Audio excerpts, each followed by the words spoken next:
नमस्कार. आरो स्टोरी मराठीमध्ये आपल्या सर्वांचे स्वागत आहे. आज आपण ऐकणार आहोत एक प्रेमकथा, लव्ह मॅरेज. तुम्ही स्वतः तुमच्या मित्राचं लव्ह मॅरेज लावलेलं असूनही आमच्या प्रेमामध्ये मात्र अडथळे का आणत आहात? संध्याकाळी ऑफिसमधून बस स्टॉपवर पोचलो. तोच अचानक माझ्यासमोर आलेल्या एका 20-22 वर्षाच्या मुलीने मला खडसावलं. आधी मी भांबवलो खरा, पण लगेच माझी टूप पेटली. समोर भेळ खात खात निवांत बोलायचं का आपण? रस्त्याच्या दुसऱ्या बाजूला असणाऱ्या भेळच्या गाडीकडे बोट दाखवत मी विचारलं. काहीही आडेवेडे न घेता ती तयार झाली. यावरून तिला माझ्याशी बोलण्याची गरज जाणवत होती. रस्ता क्रॉस करताना प्रदीपला मेसेज पाठवला. उत्तराऐवजी त्याने फोन केला आणि तिच्या भेटीची पार्श्वभूमी माझ्या लक्षात आली. 10 वर्षांपूर्वी अजय ह्या आमच्या जिवलग मित्राचा प्रेमविवाह प्रदीप व आम्ही इतर मित्रांनी मोठ्या विरोधानंतर घडवून आणला होता. हा अनुभव घेतल्यानंतर प्रदीपने इतर प्रेमी जीवांचे मिलन घडवून आणण्याचा विडा उचलला. त्यासाठी त्याने 2-4 समविचारी मित्र मिळून एक संस्थाही उभारली होती.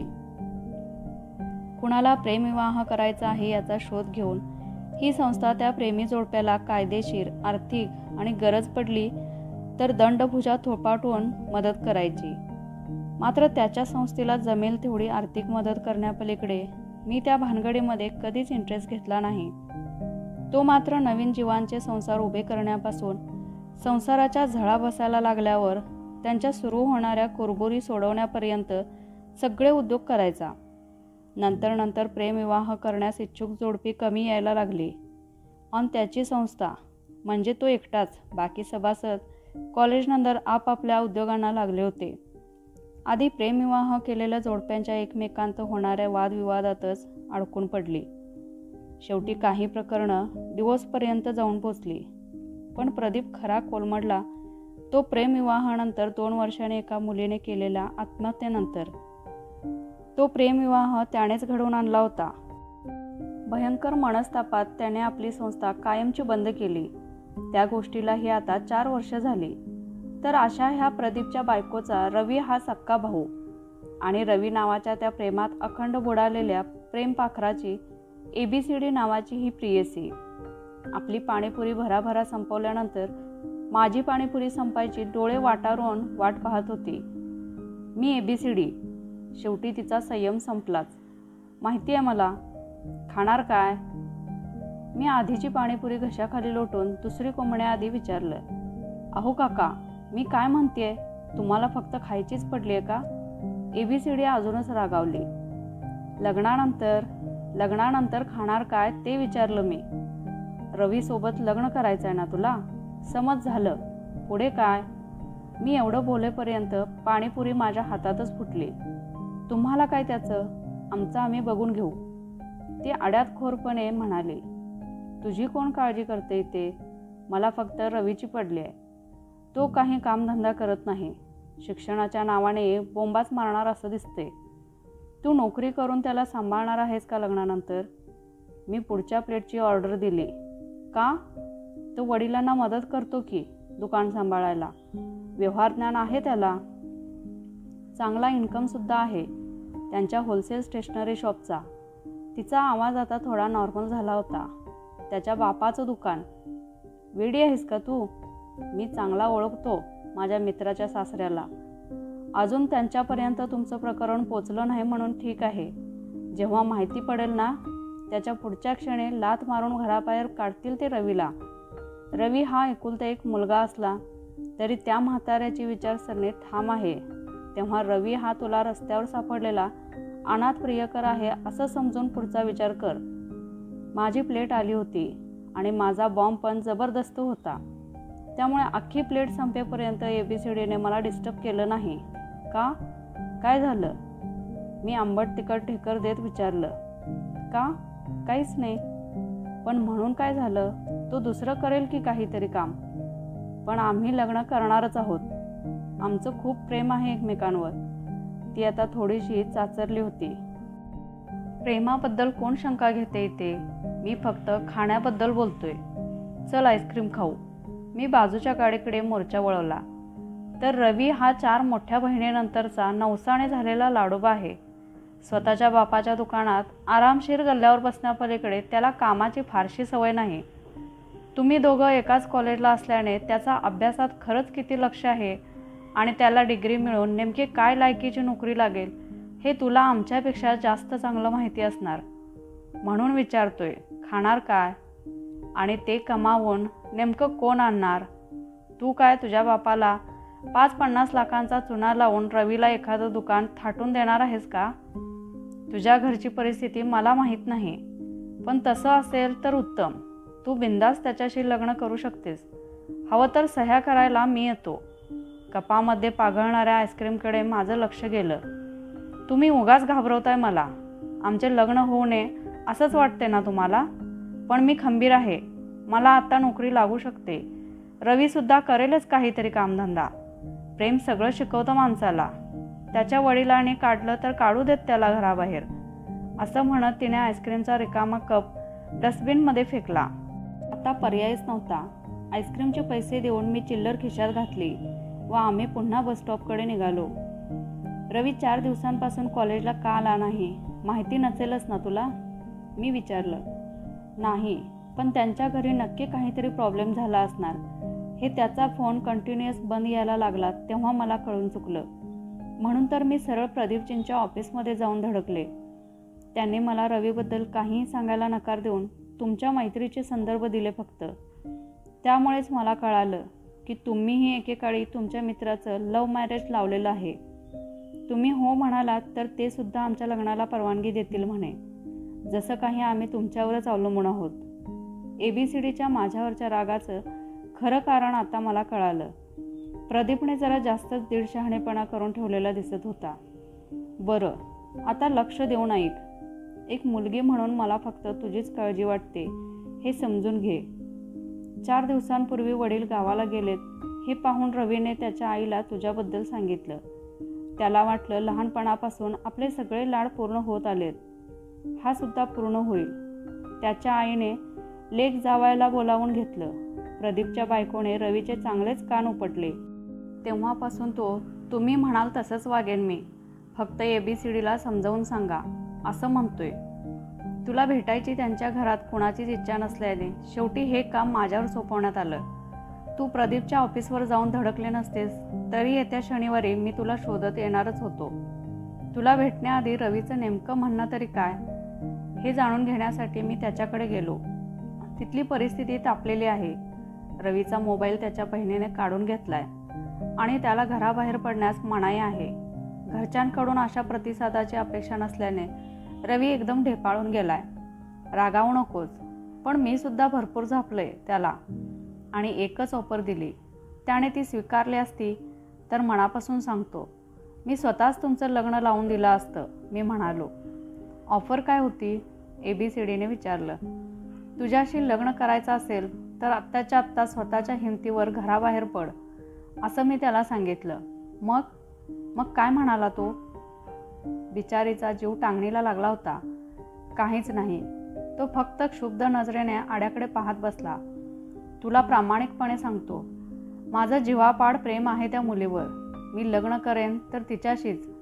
तिला तरी स्वीकारा किंवा मला तरी विसरा असं म्हणून तो त्या क्षणी घराबाहेर पडला असताना तर मी त्याच्या घरच्यांचं मन वळवून तुमच्या लग्नाला होकार मिळवला असता.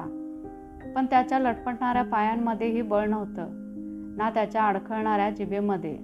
तो तसाच बसून राहिला आणि मी तुझी भेट घ्यायचं नक्की केलं. प्रेम करणं ठीक आहे बेटा, पण संसार थाटून तो पूर्णत्वास नेणं हे फारच मोठं दिव्य असतं. लग्न झाल्यावरच प्रेमाची खरी परीक्षा सुरू होते. प्रेमविवाहातील मोठी अडचण अशी की ही परीक्षा देणाऱ्या दोघांच्याही पायात घट्ट बळ असावं लागतं. सगळ्या जगाशी लढण्याची ताकद ठेवावी लागते स्वतःच्या मनगटात. आता मला सांग, स्वतःचं प्रेम पूर्णत्वास नेण्यासाठी ज्याच्या स्वतःच्या नसांमधलं रक्त उसळत नाही अशा परोपजीवी मुलाच्या खांद्यावर डोकं ठेवून तू संसाराच्या महाभारतात उतरणार आहेस का? आणि काळजी करू नकोस, उद्यापासून पुन्हा पाठवतोय मी रवीला कॉलेजमध्ये. फक्त आज रात्रभर मी जे सांगितलंय त्यावर शांतपणे विचार कर आणि मगच त्याला भेट.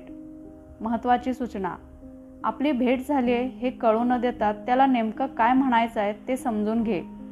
कुठलाही निर्णय घ्यायची घाई करू नकोस. सगळ्या शंकांचं निरसन करण्यासाठी मी आहेच. मला भेटण्यासाठी कुठलाही किंतु परंतु नको. आयुष्य तुझं आहे आणि निर्णय तुझाच असेल, हा माझा शब्द आहे. आणि हो, पुढच्या वेळी घरी ये. आमच्या जॉईंट फॅमिलीमध्ये मन रमेल तुझं. मोकळा श्वास घ्यायला आणि आयुष्य बदलणाऱ्या वळणांना सामोरं जाण्यासाठी उत्कृष्ट वातावरण असतं जॉईंट फॅमिली म्हणजे. अहंकार बाजूला ठेवून मन मोकळं करता आलं पाहिजे फक्त. एवढं सांगून मी ABCDचा निरोप घेतला. ती बसमध्ये चढत असताना ह्या एवढ्याशा मुलीला हे सगळं पचनी पडेल का याचा मी विचार करत होतो. पुढे अजय भेटला. पण साल्या, तू तुझ्या स्वतःच्या डोक्यावर का पाप मारून घेतोयस? उद्या समजा तुला नेमकं काय म्हणायचं आहे ते त्या मुलीला खरोखरच समजलं तर होणाऱ्या प्रेमभंगाला तूच जबाबदार असशील. अजय पोटतिडकीने बोलत होता. मी तिला परिस्थिती समजावून सांगतोय फक्त. मी हात वर केले. पण तुला गरजच काय? आणि किती जणांना समजतं रे तुझं एवढं खोलवर तत्वज्ञान? प्रेम आंधळं असतं रे राजा. एकतर तुम्ही त्यांचं प्रेम पूर्ण करायला सपोर्ट केला पाहिजे, अन्यथा थोबाड बंद ठेवायला पाहिजे. नाहीतर प्रेमाचे शत्रू असलेल्या जगात तुमची गंती झालीच म्हणून समजा, अजय म्हणाला. स्वतःच्या अनुभवावरून सांगतोयस ना? मी मोठ्याने हसत त्याच्या पाठीवर थाप मारली. तसं म्हण हवं तर. माझं आणि अनुचं लग्न झालं त्याआधी मला असंच वाटायचं. सपोर्ट करणारे तुम्ही मोजके मित्र सोडले तर बाकी अख्ख्या जगाला आग लावायची तयारी होती त्यावेळी. त्याने प्रांजळपणे कबूल केलं. इतकं महत्त्वाचं असतं का रे प्रेम पूर्ण होणं? नाही म्हणजे सगळ्या जगाला आग लावण्याइतपत? मी विचारलं. तुझाच घोगरा आवाज माझ्या प्रश्नाचं उत्तर देतोय मित्रा. अजूनही झुरतोस ना तिच्यासाठी? अजय सहानुभूतीने म्हणाला. झुरतो असं नाही, पण येते कधी कधी आठवण. कुठला तरी कप्पा अडवूनच बसली ती काळजाचा. त्याला आता ती तरी काय करणार आणि मी तरी काय करणार? चालायचंच. पण त्यासाठी मी जगाला आग लावली नाही ते एक बरंच झालं. नाहीतर वैशालीसारखी प्रेमळ बायको आणि अर्णव अर्पितासारखे गोड पिल्ल कुठून मिळाले असते? मी आवाज व विषय दोन्हीही बदलला. विषय बदलू नकोस साल्या. एकदा तरी बोलायला हवं होतंच रे तिच्याशी. कायमस्वरूपी एकतर्फी झुरणं पत्करलंस. कसले ते तुझे भंकस इथिक्स. स्वतः पण काही केलं नाही आणि आम्हाला पण मदत करू दिली नाही. तुझ्यासाठी जान पण हजीर होती रे, तो पोटतिडकीने म्हणाला. हाच तर मुद्दा आहे. जीव देण्या घेण्या इतपत काहीच महत्त्वाचं नसतं रे. आणि प्रेम तर नाहीच नाही. जे प्रेम तुम्हाला जगाला शिकवत नाही ते प्रेम काय कामाचं? बराच वेळची शांतता मी भंग केली. झालं तुझं तत्वज्ञान पुन्हा सुरू. तू तुझ्या स्वतःच्या डोक्यावर का पाप मारून घेतोयस? एवढाच मुद्दा आहे. अजय पुन्हा मूळ पदावर आला. मी सगळी परिस्थिती समोर मांडायचं काम करतो फक्त. प्रेमाला सपोर्ट किंवा विरोध याच्याही पलीकडे बरंच काही असतं रे. प्रेमी युगलांसमोर ते सगळं आलं पाहिजे. प्रेमविवाह करून आपण काय मिळवणार किंवा काय सोडणार यावर विचार करून मगच खंबीरपणे कुठलाही निर्णय घेतला जायला हवा. आपल्या निर्णयाबद्दल आयुष्यात पुन्हा कधीच अपराधी वाटता कामा नये. इतकी साधी सरळ विचारसरणी आहे माझी. मी म्हणालो, हे सगळं मान्य केलं तरी इतका विचार करायचं वय नसतं बाबा ते.